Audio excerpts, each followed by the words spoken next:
You seem to say, look, my success of my companies is different, except for construction and houses. The United States has been improving. I mean, it went through, we talked about it, was economic Pearl Harbor. Right. I mean, I used that term. And we had a shock to our system that was really colossal. I mean, and a few people hadn't acted right, even more so. But we have been coming back steadily. The mood has gone up and down more like this as we've gone. But everything I see in business is we've been coming back steadily since the summer of 2009, and that continuing, right up through last month. Now, can something happen that will interrupt that? Perhaps, but I haven't seen it. Europe is a different story. Okay, but put Europe in the context of this, though. I mean, how could the sovereign debt crisis in Europe affect the rest of us? Well, the problem is I don't know. I don't know. I don't know what's going to happen over there. I know 17 countries that joined the European Monetary Union gave up the right to print their own money. That was a huge, huge decision. I hope the United States never does it. I mean, it changes the game. To be control of your own finances, in fact. Yeah, and they linked themselves. They gave each other their credit cards and said, let's all go out. And some behave better than others, or worse than others. Should they dismantle the Eurozone then? I don't know how. I mean, it's very complicated. I mean, you've got to decide one of two things.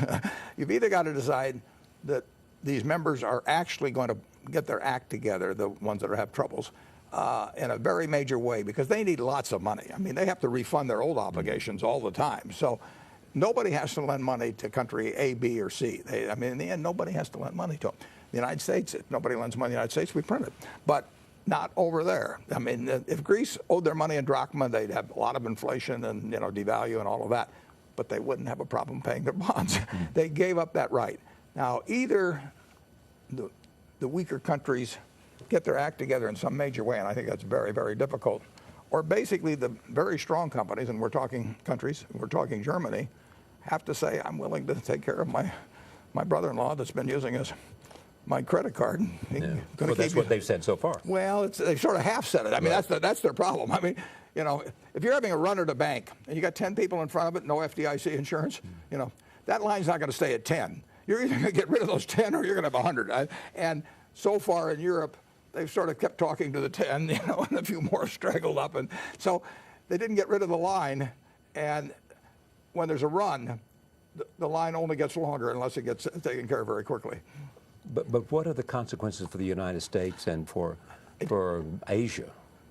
I don't know the answer to that. I don't think they're necessarily extremely dire. There's got to be consequences, but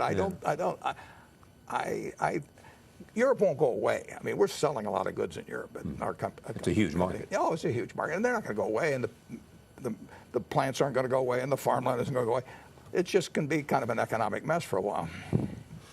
You have said before that to me and to others that Berkshire is your canvas that you paint on. It's your masterpiece. Well, I don't know about masterpiece, but it's my canvas. So what is it that, if you look at it today, Berkshire, you find fault with? Find fault with? Yeah. Well, I made plenty of mistakes along the way, right. So I've got a lot of brush strokes out there that if I just give me a little whatever it takes to remove that, I would do it. So I made plenty of mistakes, but I expect to make mistakes, and I'll keep making mistakes. So, because unless you take chances, you won't make mistakes. Oh, sure, and mistakes are part of the game. I mean, you're swinging at pitches, and you miss a few. But no, I don't want to sound. I feel good about Berkshire. I mean, the people I'm associated with, the businesses, we have we lay out our economic principles, and I laid them out many, many years ago, and we don't change them. I mean, we try to operate that way. Doesn't mean we're perfection. You get a company of 260,000 people, I'll guarantee you right now somebody's doing something I wish they weren't. I mean, you can't have a city of 260,000 people and have no jails.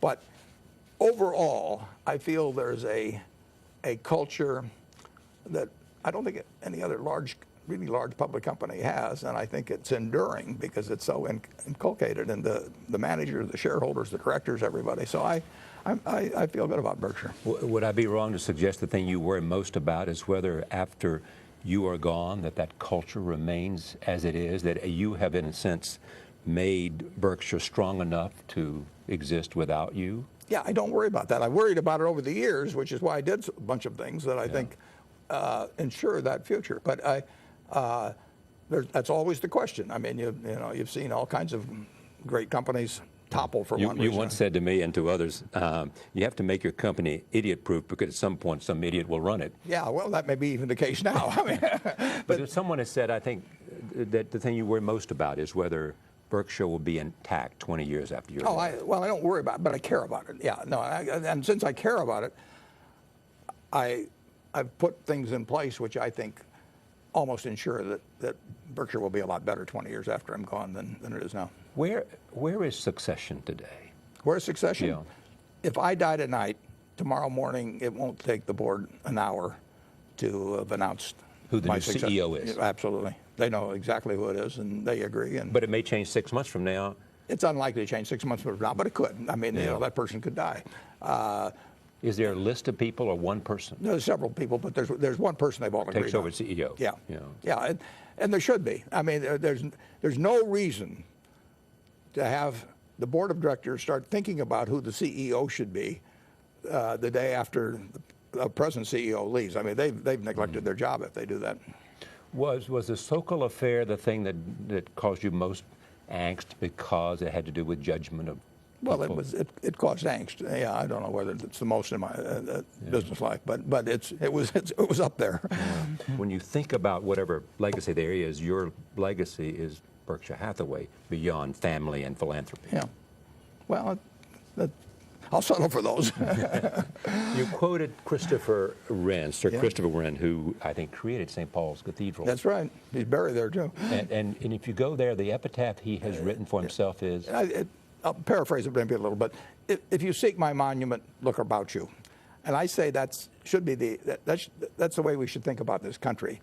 I mean, this country is a monument to what was done a few hundred years ago and the people that have followed. I mean, it's incredible. Just think if you, back in 1790, you say, I want to create a monument to this new country I'm giving you. And you'd envisioned the country of 2011. I don't think anybody would have dreamt big enough. You know, I mean, this is something to, and so I just, you know, when I fly across the country or that thought occurs to me that if you really seek this country's monument, if you seek our founding fathers' monument, just look around you.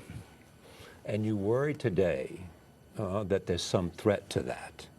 Not because the system is not right, not because the system is not strong enough, but you worry that there are things happening that will make it less great if they are not addressed. I think we're being tested, Charlie, yes. But we were tested in the Civil War. We were tested, you know, in the Depression. We were tested, you know, December 7th of 41. We were tested on September 11th of 2000. I mean, we will get tests, and this is one of them. We'll surmount them, but I would just as soon get on with the job of surmounting them now.